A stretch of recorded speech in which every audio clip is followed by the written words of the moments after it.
હવે તમને બીજી બે માહિતી આપી દઉં, બરાબર? અહીંયા વિઠ્ઠલભાઈ પટેલ ભવન જોયું? એ કોણ છે? સરદાર વલ્લભભાઈ પટેલના સગા મોટા ભાઈ. એનું નામ કેમ માર્યું સરદાર પટેલને બદલે? એ પાછું નહીં, આપણે સરદાર પટેલનું સાંભળ્યું છે, તો વિઠ્ઠલભાઈ પટેલનું મોટા હતા એટલે માર્યું એમ નહીં કે મોટા. હા, સાંભળો, મોબાઈલ મૂકો, આમાં રેકોર્ડિંગમાં આવી જાય, બધું મળી જાય. ઘડીક સાંભળો, ખાલી અહીં ઠેઠ આવ્યા છો તો થોડુંક તમને ખ્યાલ આવી જાય. અહીં બે સાઈડ મોટા મોટા બિલ્ડિંગ દેખાય ને, એ સચિવાલય છે. એમાં મોટા મોટા સાહેબો, બહુ મોટા મોટા આઈએએસ બેસે ને, મોટા મોટા બધા અધિકારીઓ, જીપીએસ ને સચિવ ને ઉપસચિવ ને બધા બેસે. એની પડખે બે નાના નાના બિલ્ડિંગ છે, એમાં બધા મંત્રીશ્રીઓ બેસે. અને અહીંયા વિધાનસભા ભરાય, એટલે વિધાનસભા, મંત્રી, સચિવ, એટલે આમ થઈ ગયું. એટલે વિધાનસભા ઉપર, પછી મંત્રી, પછી સચિવ. એટલે સૌથી મોટો પાવર કોનો ગણાય?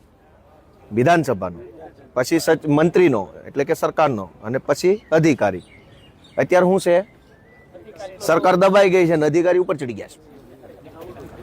અને એવું હું ક્યાં કહું છું? એ તો એના વારી ઘડીએ પરિપત્રો બહાર પાડે છે, અધિકારીઓ જરાક ધારાસભ્યનું માનજો, માન રાખજો, માન રાખજો એમ. હવે આપણે આપણા છોકરાને પત્ર લખવો પડે, બટા તારા બાપાનું માન રાખજે, કે બે અડબોથ મૂકો એટલે કમ્પ્લીટ થઈ જાય. સરકારે અધિકારીઓને પત્ર લખવો પડે, મામલતદારોને અને પીએસઆઈઓને અને ડેપ્યુટી કલેક્ટરોને, કે તમે ધારાસભ્યોનું માન જાળવજો, માન જાળવજો એમ. ઓર્ડર કરવાનો હોય, ન માને બે અડબોથ મૂકવાની હોય, દેશી ભાષામાં ભાઠા. હવે આ તો એવું છે, બાપા છોકરાને દર 6 મહિને પત્ર લખે, બટા મયુર કયામાં રહેજે. પાછો ઓલો દાંડ જેવો છે, માને નહીં. બીજો પત્ર, બટા મયુર કયામાં રહેજે. હવે કયામ નો રે, ઢીંઢા નો ભાંગી નાખવી, વ્યવસ્થિત થાંભલે બાંધીને. પણ બધું આમ જ હાલે છે હવે, સમજ્યા? એટલે આ સચિવાલય છે, આ વિધાનસભાનું કામ એ છે કે નિર્ણય કરવો, દરેક વિષયનો. વડીલ, દરેક વિષયનો નિર્ણય કરવો. દરેક વિષયનો નિર્ણય વિધાનસભામાં બેસીને સરકાર કરે. એ નિર્ણયનો અમલ આ બે બિલ્ડિંગો વાળા બેઠેલા સાહેબ, આ બે નથી, આવા 14 બિલ્ડિંગ છે, ચારે બાજુ બિલ્ડિંગ જ છે. એ 14 છે, એટલે આની અંદર હજારો અધિકારીઓ, કર્મચારીઓ બેહે.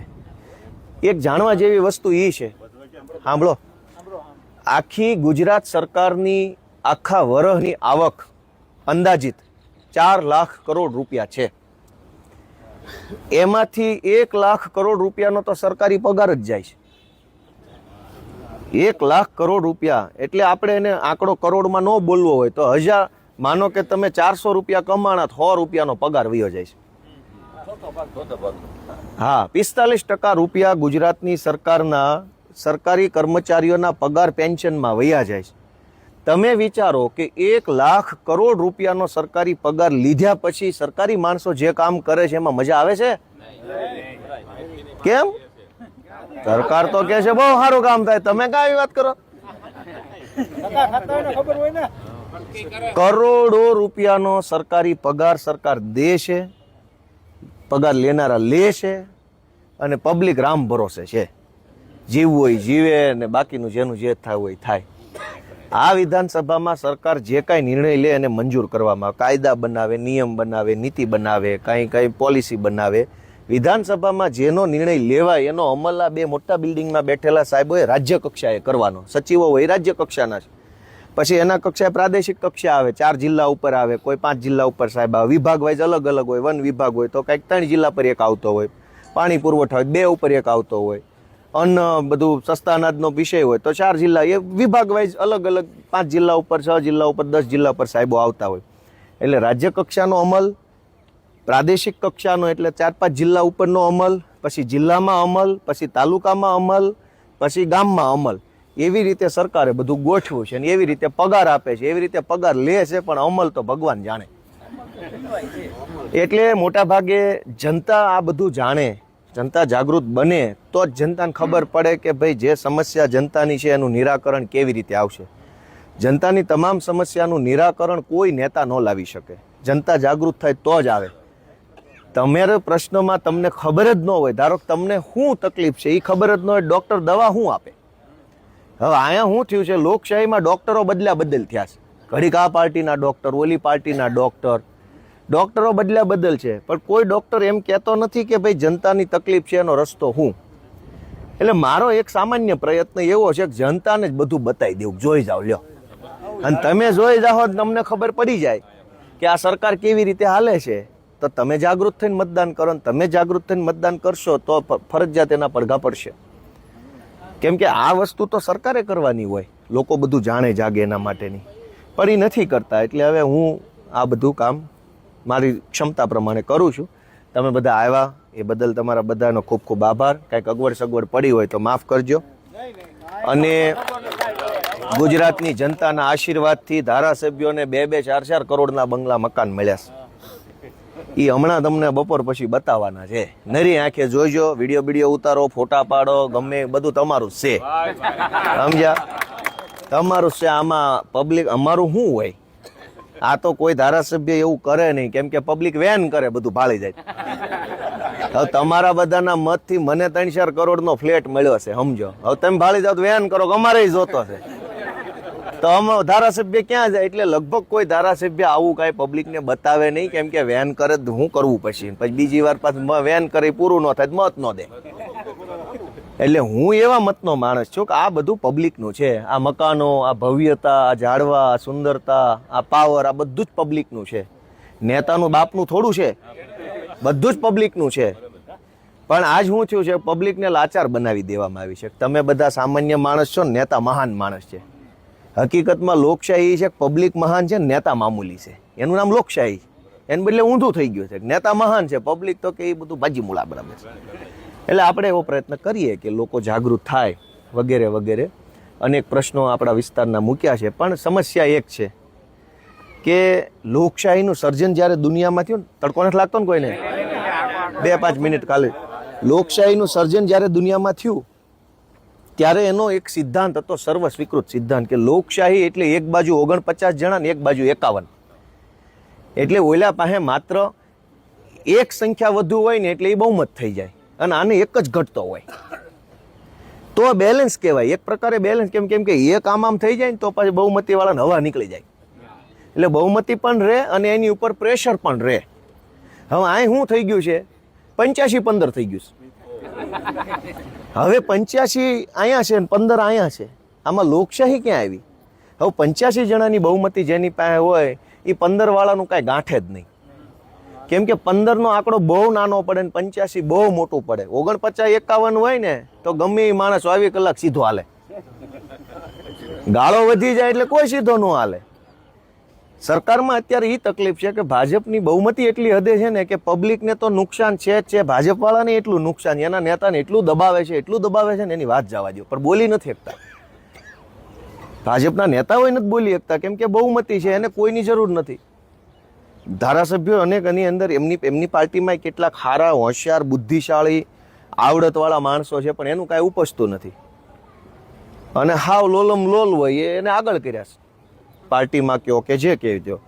તો એ બહુ ગંભીર બાબત એમના માટે છે. એટલે હવે આ સચિવાલય છે, આ મંત્રાલય છે, અને આ વ્યવસ્થા જોઈ બધી કેમ છે? રેડી?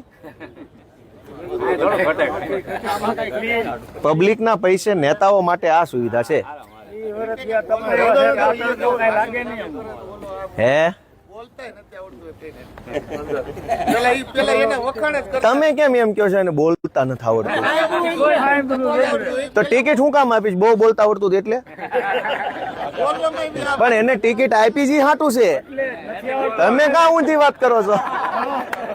પહેલા બહુ બોલતા આવડતું હતું ને એટલે ટિકિટ આપીને વાહ ભૂલી ગયો એમ છે? નથી આવડતું એને ટિકિટ ગુડી છે, આવડતું એને ભંડે કેમ પૂર્યા છે? તમે ઊંધી વાત ક્યાં ઓટલે બેહીન કરો? પેલા સાંભળી જાય મને કે હે કાંઈક. 2 મિનિટમાં 1.5 મિનિટ તો ઓબ્જેક્શન હા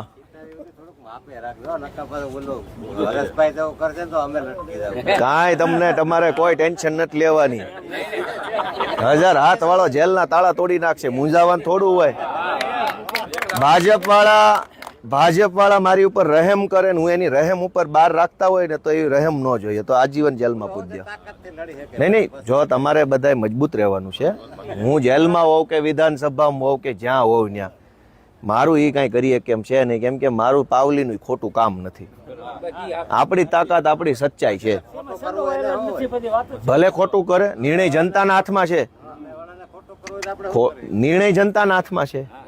ચૂંટણીઓ ઉપર ચૂંટણીઓ આવે છે, જનતા એની તાકાત ઓછી કરે ને એટલે ગમે એવી તોપ હોય ને માપમાં આવી જાય. અત્યારે એની હવા શું છે? 160-70 સીટો એ જ એની હવા છે. 160 માંથી સીધા જ તે 35 ઉપર આવી જાય ક્યાં જાય? એટલે બાકી કયો કાંઈ કોઈનો અનુભવ હોય? ચાલો મજા. Thank you. હા હે બોલો બોલો કાંઈક ઊભા થઈને કયો કાંઈ કેવું હોય તો. હે બહુ સારો કરે કે માથા દીઠ 10,000 ને કે દર મહિને આવક છે. હવે આમાં તો અહીંયા આવવામાં કઈ તમારે બસ મોકલવી પડે અમારે આટુથી. શું કહેતા? અટાણે ઓલા ભાઈ કોક બોલ્યા અંદર હા પશુપાલન વાળા કે માથા દીઠ 10,000 ની આવક છે. હા. આ એક દીવા જેવો દાખલો છે. આમાં બધા ખેડૂત છે ને બધા છે, બરોબર છે. હવે 10,000 ની ગોપાલભાઈ જો આવક હોય ને તો ખરેખર વિસાવદર માંથી જે અમને લઈ આવવા માટે તમે બસ મોકલી ને એ તમારે ખરેખર મોકલવી ન પડે. અમે ઘરની ગાડીઓ લઈને આવીએ. ઘરની ગાડીઓ લઈને આવીએ તો 10,000 ની આવક હોય ને તો. પણ નહીં તમારે કઈક ભૂલ થઈ છે. માથાદીઠ 10,000 ની નહીં, માથાદીઠ એનથી વધુ આવક છે, પણ તમારી નહીં, ભાજપાળાની. એમાં હા સાહેબ એનું કે છે, તમારું ક્યાં કે છે? એમાં હા માથે ઓઢો છો એટલે માથે એટલે ઓઢું કે તમે અમને અંદર લઈ આવ્યા, અમે દીવા જેવું જોયું, આ નજર સામે જોયું, તમારી સાંભળેલી વાત નહીં. અમે જોયું તો અમને ખ્યાલ આવ્યો કે આ લોકો 10,000 ની આવક દર્શાવે. માથા દીઠ 1 વર્ષની 3 લાખ રૂપિયાની આવક વિધાનસભામાં નાણાં મંત્રીએ લખીને આપીશ કે ગુજરાતના તમામ માણસોની માથા દીઠ આવક 3 લાખ રૂપિયા છે. આમાં અરે હોય તો કહી દો. ગોપાલભાઈ 3 લાખ રૂપિયા આવક હોય ને તો ખરેખર હે ને અમે આ બધા બેઠા ને બધા પાસે જાજી નહીં તો કઈ નહીં, 3 લાખ ની ગાડી તો હોય એજી ફાઇનલ વાત છે. કારણ કે આવડી મહેનત કરીએ અને 10,000 3 લાખ ની આવક હોય તો ગાડી કેમ ન હોય? તમે જાગૃત પબ્લિક નહીં બને ને ત્યાં સુધી કોઈ નેતા કોઈ પાર્ટી ઉદ્ધાર નહીં કરી શકે. ગોપાલભાઈ નહીં, પબ્લિક પોતે જાગે, સમજીને મત આપે.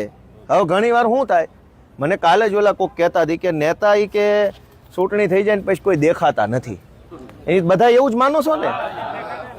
પણ એમાં નેતાની કઈ ભૂલ મને નથી લાગતી. નેતા એમ વિચારે છે, અહીં બધા ઘણી વાર બેઠા હોય ને તો સાના ખૂણે વાત કરતા હોય કે ભાઈ પબ્લિક એમ કહે છે કે તમે ચૂંટણી જીત્યા પછી દેખાતા નથી. એટલે એ નેતા એમ માને છે કે ભાઈ મેં ક્યાં હું મફત જીત્યો, તમને તમારું પેમેન્ટ દઈ દીધું, વાત પૂરી થઈ ગઈ, હવે શું આવવાનું હોય? આ તો એ કે એવી વાત થઈ કે હું તમારે ત્યાં દાડી આવું, દાડી દઈ દીધા પછી ખરેખરે આવવાનું. તમારે ત્યાં જે માણસ દાડી આવ્યો હોય એને તમે 500 રૂપિયા રોજ આપી દો, પછી એને ઘરે ખરેખરે જાઓ. કઈક પ્રસંગ બન્યો તો કાલ ઓલો એમ કે શેઠિયા અમારા ઘરે ખરેખરે આવતા નથી, ખાલી દાડી જ દે છે, એમ થોડું. એટલે નેતા એવું માને છે જનતા વિશે સામાન્ય રીતે કે ભાઈ તમને ચૂંટણીમાં ભજીયા ખવડાવ્યા, કોકને કંઈક સમાજની વાડી બનાવી દીધી, કોકને વાસણ આપ્યા, કોકને રોકડા આપ્યા, કોકને દારૂ આપ્યું. હવે તમારું તમને દઈ તો દીધું, હવે શું છે? હવે આવતી ચૂંટણીએ હવે એવું કે છે. તો પ્રશ્ન લોકોની જાગૃતિ ઉપર આવ્યો ને. મુદ્દા અનેક છે, હું જાણું છું. આપણા વિસ્તારમાં અનેક મુદ્દા છે, ઓલ ગુજરાતમાં મુદ્દા છે, પણ એનો રસ્તો છે જાગૃતિ. બીજા કોઈ કઈ કેવું હોય કયો, એટલે આ બધું સાંભળશે આ ઓલ ગુજરાત. અહીં બેસશો એટલે અને વિસાવદર વાળા બોલે ને એટલે વજન જ પડે હો પાછો. હા, આમાં 1 નંબર જ હોય.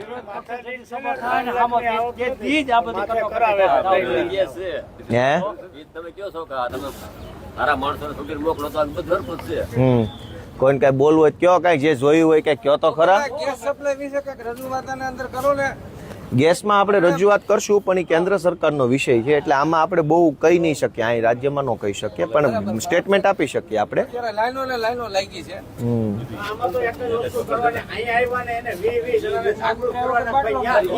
તમે જે જોયું એ તમારે કહેવાનું. કોઈ કઈ કેવું છે આ બાજુથી? બોલો ને, બોલો બોલો. હા, વિઠ્ઠલભાઈ નું નામ એટલે પડ્યું, હાલો કહી દો 2 મિનિટમાં. વિઠ્ઠલભાઈ નું નામ એટલે પડ્યું કે વિઠ્ઠલભાઈ છે ને એ અંગ્રેજોએ બનાવેલી સેન્ટ્રલ લેજિસ્લેટિવ એસેમ્બલી, ગુજરાતીમાં કેન્દ્રીય વિધાનસભા બનાવી હતી. એટલે આખા દેશની એક વિધાનસભા અંગ્રેજોએ બનાવી હતી એ જમાનામાં. અત્યારે દિલ્હીની જે વિધાનસભાનું બિલ્ડિંગ છે એ જ બિલ્ડિંગ અંગ્રેજોની વિધાનસભા હતી, એનું એ જ મકાન. એમાં દેશની પહેલી વિધાનસભા બનેલી. અને પહેલી વિધાનસભાની અંદર અધ્યક્ષ તો ઘણા બનતા, પણ અંગ્રેજો બનતા. વિઠ્ઠલભાઈ પટેલ પહેલા ગુજરાતી અધ્યક્ષ બનેલા. અને દેશના ઇતિહાસના પહેલા વિધાનસભાના ગુજરાતી અધ્યક્ષ વિઠ્ઠલભાઈ પટેલ બનેલા. વિધાનસભાના અધ્યક્ષની પાસે ખૂબ સત્તાઓ હોય, એને વિધાનસભાના અધ્યક્ષનો એક જ નિયમ છે કે એને કોઈ નિયમ ન લાગુ પડે. એ જે બોલે એ નિયમ. આ દુનિયા આખીમાં આ સિસ્ટમ છે, બધા જ દેશોમાં એ સિસ્ટમ છે કે અધ્યક્ષ જે બોલે એ નિયમ. બરાબર છે? એટલે અધ્યક્ષને કોઈ નિયમ લાગુ ન પડે એટલી બધી અમર્યાદિત સત્તાઓ અધ્યક્ષ પાસે આપેલી છે બંધારણની વ્યવસ્થા પ્રમાણે. એટલે વિઠ્ઠલભાઈ પણ આ બધી સંસદીય પ્રક્રિયાના અત્યંત મહાન જાણકાર વ્યક્તિ હતા કે આ લોકસભા કેમ કામ કરશે, વિધાનસભા કેમ કામ કરશે, એના નિયમો કેવા, ધારાસભ્યો સાંસદ સભ્યોના હક કેવા, અધિકાર કેવા, જનતાની ફરજ કેવી, વગેરે વગેરે અનેક પ્રશ્નો. એટલે એટલા બધા નિષ્ણાંત માણસ હતા એટલે એનું નામ આ વિધાનસભાની ઉપર લખેલું છે. અને બીજું કે સામે ગાંધીજીની મૂર્તિ છે જોરી, એણે સરકારથી મોઢું ફેરવી લીધું છે. આમ આગાવ્યા છે બધા, જોવો જોવો. બાપા હોય, બાપા આપણા ગઢા બાપા હોય નહીં, આપણા ગઢા બાપા હોય તો એને ખાટલો ઢાળ્યો હોય તો મોઢું કઈ બાજુ હોય? ઓસરી બાજુ હોય કે ડેલા બાજુ? ઓસરી બાજુ. ખાટલો ડેલે હોય, ઓસરી બાજુ મોઢું હોય. છોકરા શું કરે છે, વહુ શું કરે છે, બધા દીકરા ને દીકરા શું કરે છે. ગાંધીજીએ આ સરકારથી મોઢું ફેરવી લીધું. કઈ હદે કંટાળ્યા છે.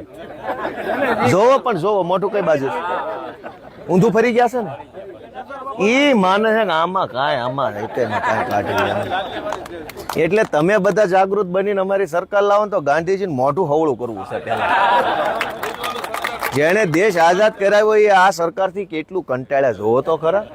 થાકીને એ કે ન કાંઈ જોવું જ નથી ને, જોવું નહીં દાઝવું ને. હવે જોવે તો બળતરા થાય ને પછી હવે બચારાનું માને કોઈ નહીં. એ કે એ બળતરા જ મૂકો, જોવું જ ને. જો અવળું ફરીને બેઠા છે અને ઓહો ધ્યાન કરે છે કે ક્યારે હારી સરકાર આવે, ક્યારે હારી, એમ ધ્યાનમાં બેઠા છે.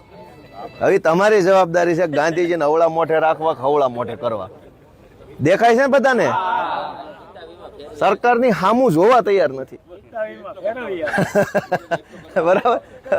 બધાનો ખૂબ ખૂબ આભાર. કોઈને કઈ કહેવું નથી ને મને? બેહો બે